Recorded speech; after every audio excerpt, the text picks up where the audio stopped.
presidential candidates interview. And again, 1 hour went by so quickly.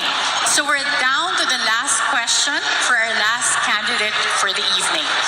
To start off with our last question, Professor Carlos. Okay, there is, I know, Mr. Marcos, that...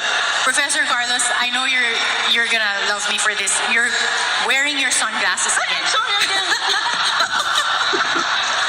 Ay, mag-forgive na kayo, ha? You will all be 75 also. Unless you die young. Hello. Umilit pa yan. Okay, Yes, ma'am. I have a sense that this will be the last time I shall interact with you in a venue like this. So, let me introduce something which I have tested in my class on elites in politics. And this involves moving into an area called predicting leadership decision-making. So I hope you don't mind if I give you 3 short questions, but they are related to each other. And it will give our people a chance to know you in terms of your leadership style. The first question is, do you think that you're basically an optimist rather than a pessimist?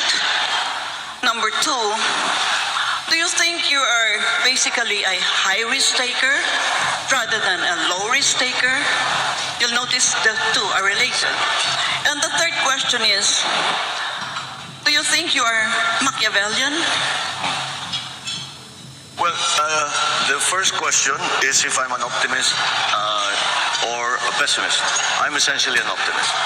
And the reason I'm essentially an optimist, because especially when we talk about the country, we are optimists. I am optimistic because our biggest asset is the Filipino people. And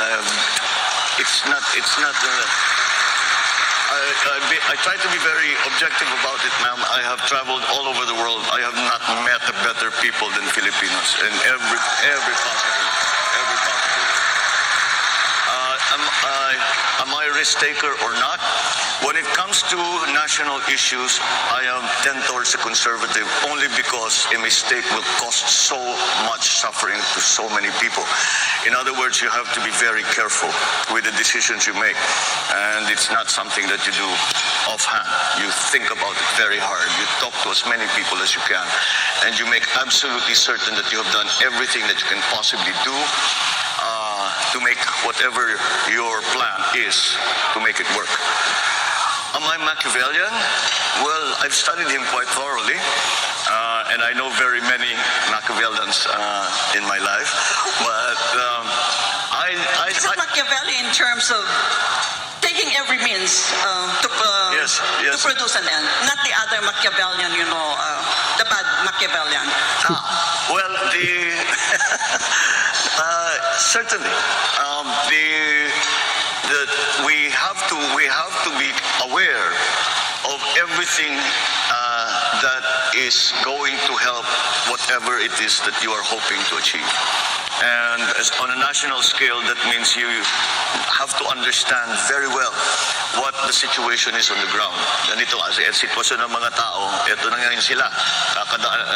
Nasa gitna pa ng pandemya, walang trabaho yung mga yan. Umaasa pa rin yan sa tupad, sa IX, etc.